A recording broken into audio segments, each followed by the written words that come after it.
Hello, everyone. Welcome back to How to Trade. I'm Shane Vernier, and this is Trading the Tuesday's price action. Today, we're going to look at the markets, the movers and shakers of the day. It's another huge plunge on Wall Street, and we're seeing just a tit-for-tat trade war. We knew something like this was coming. I'm surprised it took this long to kick off, but you're definitely seeing a major pullback. The Dow is off big. The NASDAQ's off big. The S&P 500's off big.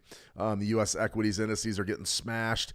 Bit of a bounce in Tesla. We're going to look at some Tesla technicals. Also, U.S. oil, sort of a compression pattern setting up right in front of our support. Could definitely be going for a ride in U.S. oil here relatively soon. Dollar CAD, we got to look at the dollar CAD and really a key level there. Also, dollar yen, we got to look at the dollar yen because Japanese GDP came out during the overnight. And then we also have a gold trade that actually has gone live, and it's one of those that's a basic 5-8-13 crossover. So let's go ahead and start with that, and then we'll get on to some of the news of the day. 5-8-13 crossover, relatively simple, guys. Right there's your 5. 5 is your red. Crossed over the 8. 8's the blue. Price is established above all three of those. And sort of there's your entry point right around that close. Remember, you can always improve your entry points with crossover trading strategies. Spike low, spike high, something like that. Maybe a pullback to 29.06 is better trade location. You just got to sort of dial this trade in to your own liking. For me, I think it's a pretty good one. I think I'd much rather be long gold than short. You got a 4-hour 5-8-13 sort of settling in and giving you an opportunity to trade. Couple of places you can put your stop loss down here beneath this swing low probably is the correct way to do it, but that's a big trade. You're buying 29.17s. You're selling potentially 28.78s. I mean, can you really go $39 as a risk as a stop loss? If you're going to do that, you got to have very low leverage. But the other thing is you're actually going to have to get a big move up here to 29.56 or maybe even up there to 3,000 to get that 1 to 2. So that's a tough trade to take. If you wanted to dial in your stop loss a little bit better, maybe right up beneath the trigger bar here, our election bar. We talked a lot about this on that orb strategy yesterday. I like the 4-hour chart, though. I like the 4-hour chart with gold. It's a pure 24-hour commodity, so maybe something like this with your stop loss down in here. It really just depends on how you want to execute. For me, I'm going to go ahead and just let this one twist in the wind for a day or so going into US CPI. High risk. Definitely high risk. So good to see everybody back in the room. Thammy, good to see you. Team Marina, always a pleasure. Bobby Bob, how you doing, Bobby? Dave F19, good to see you, Dave. Mark Corp, always a pleasure. And Dibble, good to see you, Tuku. Thanks for coming in. All right, guys, before we get on with the program here today, our stream schedule is going to be changing. This is going to be the last week where we're going to be doing daily live streams. From here on in, we're going to be transitioning to probably a more sparsely populated live stream schedule, either twice or 3 times a week. And a lot of that has to do with transitions into other projects for me personally, but also with the How to Trade, sort of the scope of operations and what we're looking to do here. But the good news is they will be scheduled ahead of time. So all you'll have to do is check out our ledger here in the trading room. And then also they're going to be scheduled on YouTube. So you're going to know exactly what each stream is, when it is, and when it's scheduled for. So a lot going on in the live stream world, but at least for the immediate future, we're going to be toning that down probably beginning next week. And we're probably going to go with that for, a month or two and see where we're at the end of that time. So good to see everybody back here. Let's see, Prasad, Chitrasen Prasad. I'm terrible with names, so don't hold it against me. Don't hold it against me. All right, everybody, let's go ahead and get on with the project here. Remember, if in fact you are interested in trading, Switch Markets isn't a bad destination. So you can get into Switch, thousands of markets, 100% credit bonus, and you've got everything that you need right there. Trade idea, we're gonna have a trade follow up as well. The US 100, we're not gonna talk US 100 right off the bat. We're gonna talk US oil, but it's very important that I show you something that is developing in US oil and really dial us in for our game plan going into tomorrow's CPI figures and also tomorrow's EIA crude oil inventory reports. Let me see. Team Marina, still trading idea stays the same. We're gonna take a look, T. We're gonna take a look at the trading ideas and what exactly we can do. We sort of developed a track record there in January, and I showed you what's possible with these going on a tremendous run, and we hit a few in February, sort of break even, but we've had a few winners lately. I don't know. There just wasn't really a tremendous amount of interest there in the actual trade ideas and executing the trades. So I don't really know how much further we're going to go with the trade ideas. We will be putting out analytics, potentially some forecasting and things. But we just got to sort of see. Right now we're in a state of flux. We're going to be working on several different projects. Most of them are in the AI space. We've got to talk a lot more about VPS, virtual private server hosting is something I haven't spent much time on at all here. And then also we're going to be talking a little bit about how to maybe build your own algo strategies with a separate project we're building. And it's going to take some more of my time to be able to develop these properly and still engage the markets. But I will be here. I will be around. I'm not going anywhere. But you will have a schedule. You'll have trade ideas. I'm just not necessarily sure of how exactly that's going to work. But that's going to start next week. So let me see. Sir from India, good to see you.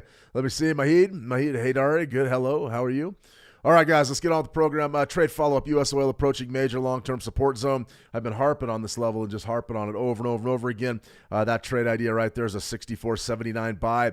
Today we saw another low right there, right around 65.32. This is vintage compression.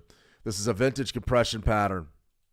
Now remember, as price moves, it's always seeking a level, seeking what we call a value area. And that's why a lot of folks believe price moves in waves, and maybe it does. I say if price vibrates, especially when it gets compressed. That's what we're seeing right now. Now remember, the way that markets move and the way price moves is things load up, they become compressed like a spring, and then they explode, or like a bomb. They get compressed, and then they blow, and they go find another value area, and then they sort of find an area of fair value from there. Remember, it's always run and rotate out of the markets. We do see, if you got a big time frame, you could definitely say that it moves in waves, but when you get down to the nitty gritty on short time frames, you'll notice price vibrates a lot more than it gives you exact perfect wave structures. This is vibration. This isn't a wave.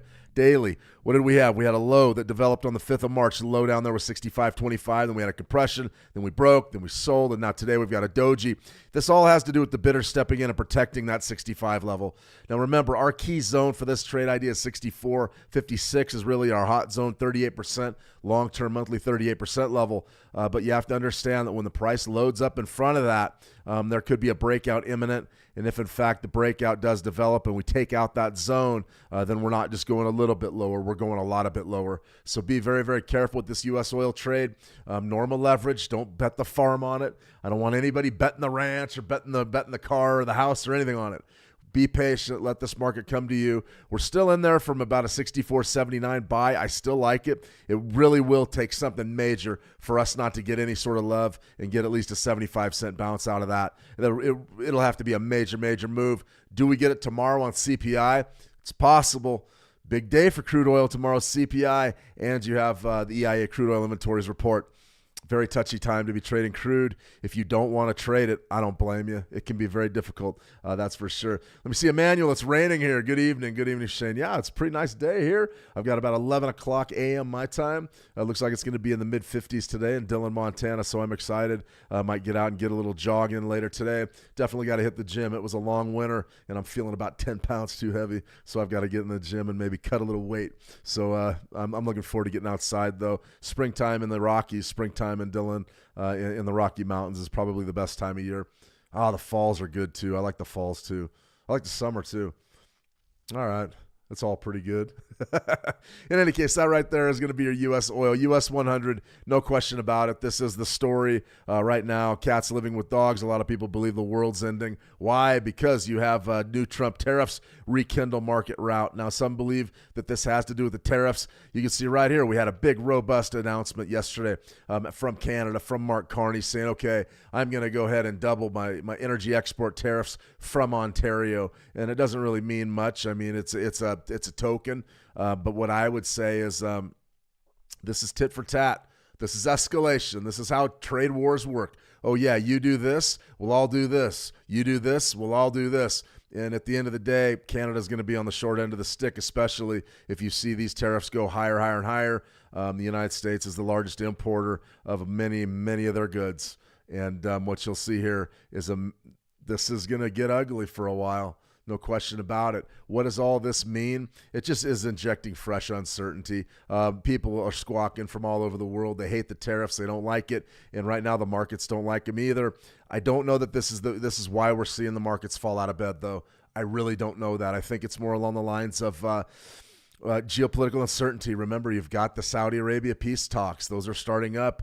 There's reports that Ukraine hit inside of Russia with a drone strike today. I mean, we just don't. We're not buying peace. The markets aren't buying peace right now. We were right back here about January. We said, yeah, this is going to be a peace, and then we're going to go rally from here. And now you've got the tariffs, you've got the war uncertainty, and you've got an absolute plunge in big tech. Now, one of the beautiful things about markets that move is you have an opportunity to kick a little tail, and right there, 62%, 19,151. We talked about that yesterday, and as you can see on that chart, this turned out to be what I would call an absolute banger.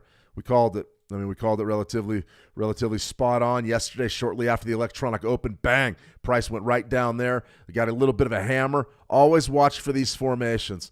That's a hammer formation. That's a hammer candlestick right there. That hammer candlestick is a reversal indicator. That means that typically whatever trend you have going potentially may be winding down. Now, can you trade hammers exclusively? No, not really, because you run into trouble like this. Doji, hammer. Actually, that one would have worked. But this one right here, yeah, that one would have worked too. I like hammers, but I like hammers in conjunction with my key support and resistance levels.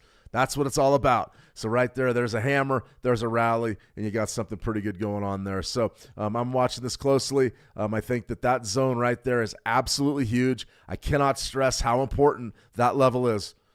Shane, so what happens if that level goes? We go a bit lower. We go a lot lower. We go a lot lower. Not a little lower, not kind of lower, a lot lower. And if, in fact, this does break, you're going to be on the doorstep of 18.5 or 18.3, and it's going to happen fast. This is a big-time correction. Now, just to put this in perspective for you, take a look at this monthly loss. We haven't seen anything like it since what? April of 2022? This is a big deal. What's happening right now is a big deal. One last thing I'll say, 19,151. That's about where we're trading. Our all-time highs are 22.2s. So what does that mean? How many percentage off is that? That's what? Roughly 3,000?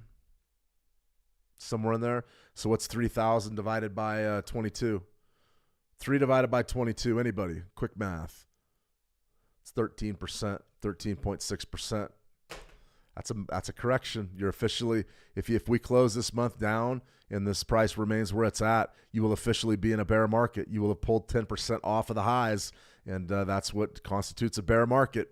It's going to be a lot of people talking bear markets here relatively soon. 6:07 p.m. in Nigeria. Oh, right on. Good evening.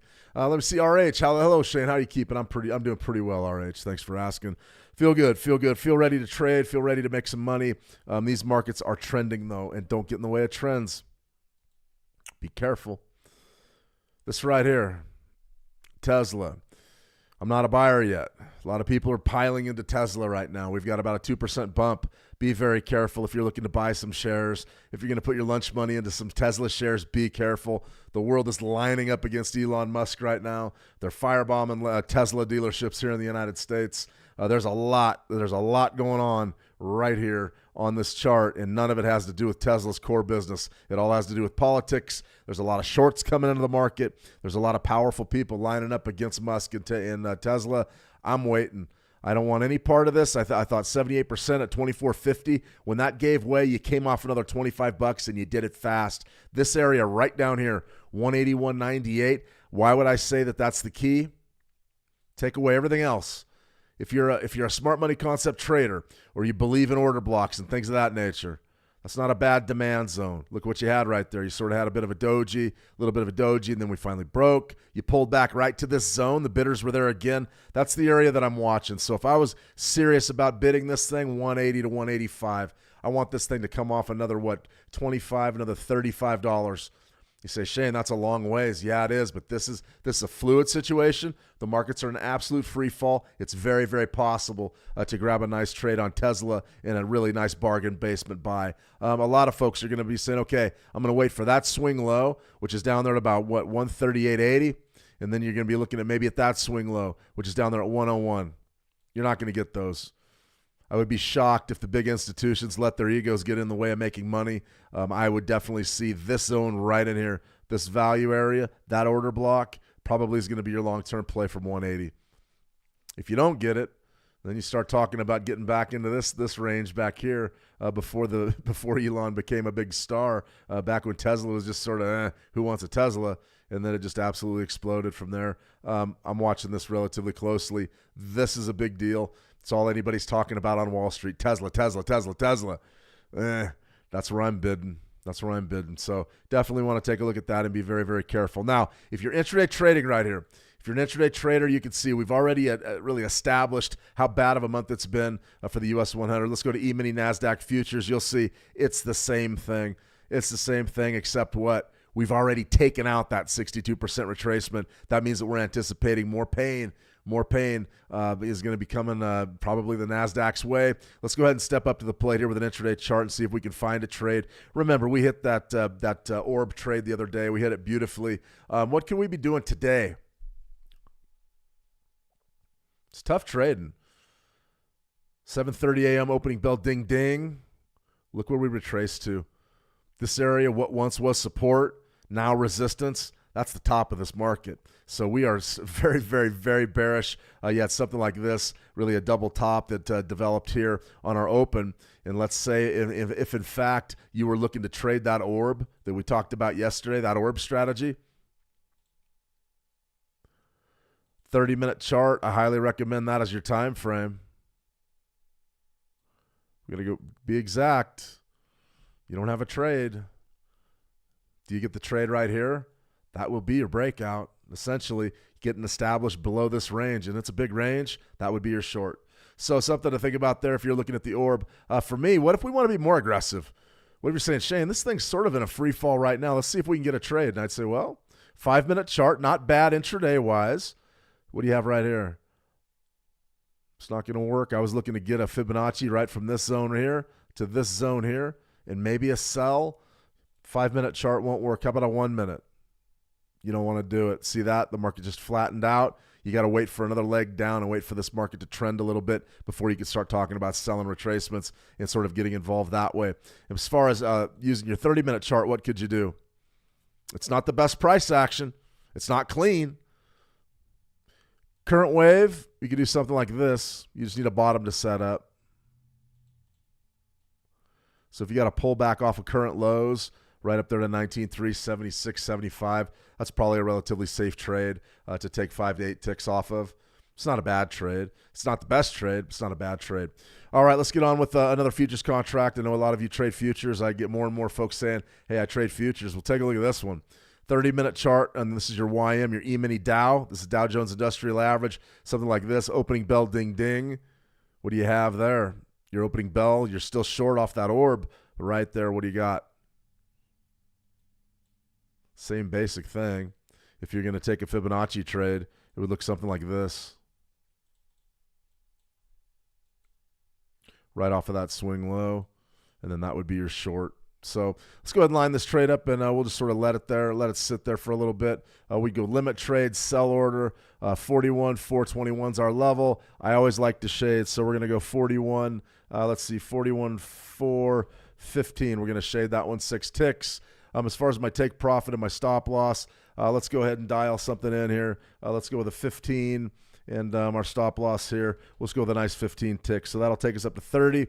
Our stop out point will be 30, and then we'll also have a take profit of about 15. Might have a decent trade here, so let's go ahead and put that sell on. Very, very tight. You'll see how tight I played that. It's very tight. I'm looking to scalp. I'm looking for immediate positive price action from the 38% with the broader trend. This is a trend following trade. That's the trade. So for me, I'm watching it. Right now, we're trading 41,318. We've got to rotate up about 100 points. That could easily happen while we're discussing while we're going over the rest of our session here. Believe me. Let me see. RH night, we can short the Nas and the DAX. I mean, you can short the NASDAQ if you want. I just would be very careful. I would wait for a pullback.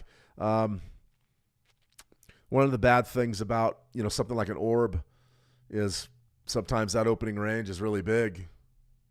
And if it's too big, It's really tough to trade. So we're going to go ahead. We'll keep an eye on that trade there. But this orb right here, you can see you probably could have cut that into a 15-minute signal and actually made it work. So let's go ahead. Let's go ahead and see if we can build a reverse engineer one of these orbs. You'll notice right here that the E-mini the E-mini S&P 500 is just taking it on the chin. It's just a big down month, a big correction. We haven't seen a month like this in a long, long time.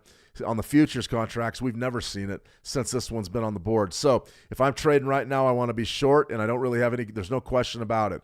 The only time I would even consider going long on this particular S&P 500, you've broken beneath 68%. 78 would be my next port of call on my buy. 50, 54.16, somewhere down in there. That might not be a bad play. But if you're going intraday, let's go to a 15-minute chart and see how our orb did intraday. Okay, you had a nice little pullback there. What do you got? 8:15. You'll notice that this break right here, 8 a.m., 7:45, 7:30, and I know those are my time zones, but that would have been your opening orb. 2-bar orb, 15-minute, opening bell ding ding. That's the next 30 minutes. What do you have there? You had a fake out to the top. Didn't mean you couldn't have taken that trade. There would have been your sell. And then you rebounded off of the support zone back into your orb zone, and now you're coming off again. So if I was trading this thing right here, 15-minute chart, intraday scalp, you could do something like this. The problem is you could get chopped up. Your best bet's probably to sell up here at this zone and really grab the top of the move. Something to think about there if, in fact, you're interested in scalping intraday today. But you definitely want to make your mistakes to the short side of it. You don't want to make them to the long side. If you want to go to the long side of the market, some of these, then you're going to have to get involved with maybe a 920 EMA or maybe this 5813, this gold trade, something like this, except executing it potentially on an ES or a YM or one of those futures contracts. Take a look at that 4-hour chart. I mean, that's a great swing trade. I mean, you made a fortune. You made a fortune on that one. So let's go ahead and we'll go back to gold. All right, guys, we got a lot to cover here, so I'm going to get on with it. We got a couple other markets that we have to look at that are on the move, and they are on the Forex. They're Forex pairs. If there's anything else, be sure to drop it in the live chat, and I'll do my best to get to you before the end of the stream. Let me see. I've been shorting EM all day. Yeah, I mean, you want to be short. Today you want to be short. Don't fight trends. There's no point to it. That's how 95% of traders lose all of their money. That's how 95% of traders lose 100% of their money. They try to fight trends. Don't fight them. Don't be a hero. Go with the pressure. Trading can be very easy. Hit your trade locations, get with the pressure, and you'll be in great shape. All right, everybody, week 11, 2025, EC Monday, geopolitics. Tuesday, Japanese GDP and JOLTS job openings. That's what we're going to cover. Tomorrow's the big one, US CPI. We're going to have CPI live for you, and then you're going to have the BOC tomorrow as well, which is going to be for that Canadian dollar we're going to look at in a second.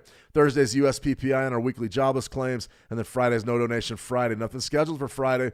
Believe me, Friday is going to be another big day on the markets as the markets try to price in geopolitical uncertainty, and they also try to price in potentially the impact of a market closure over the weekend and tariffs and everything that can happen.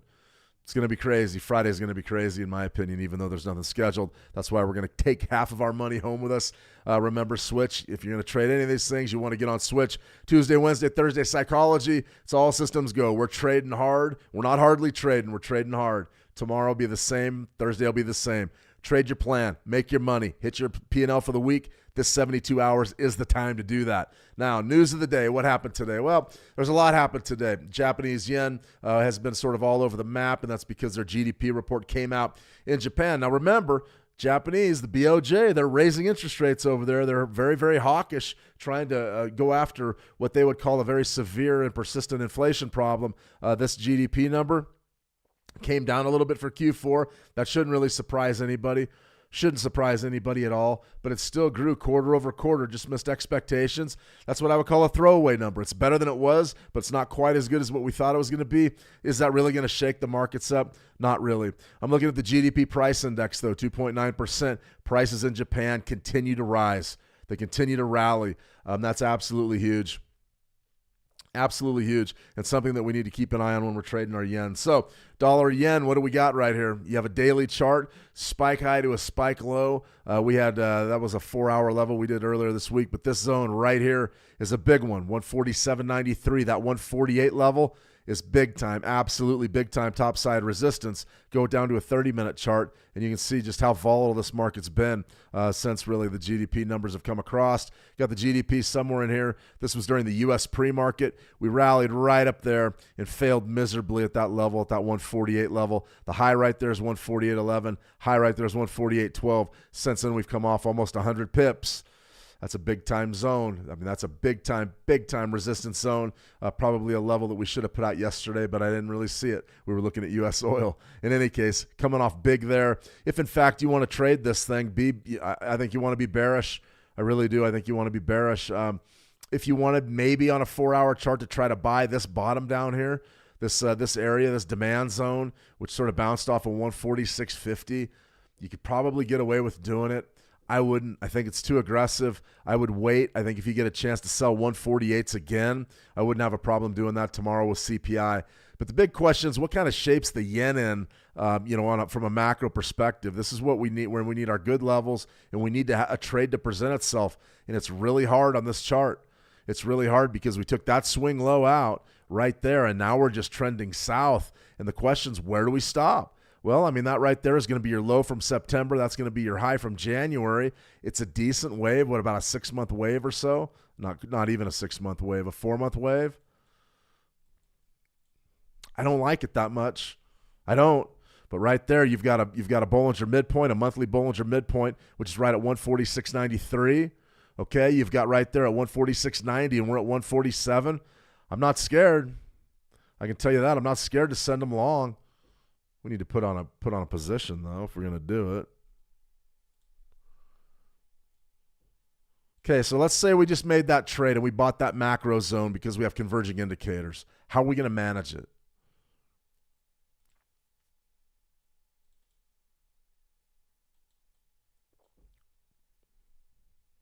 The swing low down here, 146.50. It's not a bad stop out point for you. You could even wait on your entry right there. You could wait for 146.90. If that gives out, you can get out there. Is it a bad trade? I don't think it's a bad trade. Are we fighting a trend? Not really. Dollar yen's off negative 0.14%. We're not down 3% like the indices, or 1.5% or 2%. We're down 0.15%. Do I have a problem taking this trade? Not really. Not really. The 4-hour Fibonacci's, it's very, very tight there. You could do it, but you've got 78%. Maybe you want to wait for premium entry. You're probably going to get a shot at buying 146.90, something like that. Might be a pretty good trade. This one here, though, I wouldn't get married to it. I would be looking to get out somewhere up in here. Nice 1-to-1, nice crisp entry, crisp exit. Rack a few pips there on that dollar yen trade. Let me see. T. Marine, I shorted the U.S. dollar Japanese yen and rode it all the way down. That's fantastic. That's absolutely fantastic. It's probably the right thing to do with the way that the dollar index is performing and the yen is just sort of hanging around. Interesting GDP figure, sort of a throwaway number. Does this keep going down or does it rally?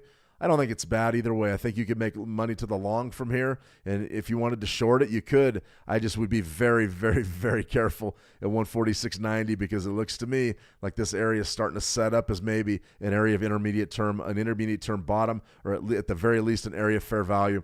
So we're going to go ahead and let that one twist in the wind and see exactly what happens. We got a little bit more news to cover, then we're going to go ahead and call it a day. Household spending, all that stuff from GDP is great, fine and dandy. What do we have, though? JOLTS job openings. Now, remember, last week was jobs. This JOLTS jobs numbers means less than nothing, so we're not going to spend much time on it. We really aren't. You can see right there it came in at 7.740 million. This is for January, and that's a little bit a little bit above expectations and above the previous release. So what does that mean? Theoretically, that's going to be a decent sign of JOLT job openings, mean that's job availability, means that the labor market's not really tightening too much just yet. But you can see right here, does that number really sway the markets? No, it doesn't. NFP did. And right now, we're not really looking at jobs numbers. We're looking at inflation, and that's what tomorrow's all about. So there it is, sort of in line with what's happened the rest of the year. But this is where the rubber hits the road. U.S. CPI tomorrow. I'll be on 10 minutes before the CPI release, and we're going to do our best to do a few trades, see if we can't make a few bucks. something of that nature. But right there, core CPI is expected to fall on a monthly basis. It's expected to fall on a yearly basis. CPI is expected to almost have the last month's numbers, and it's also expected to come down a little bit year over year, seasonally adjusted. I'm not buying any of it. I think that CPI comes in hot. Will that sort of suggest that the U.S. dollar could maybe strengthen a little bit? I don't know. Tariffs have changed everything, and right now we believe that you're going to have we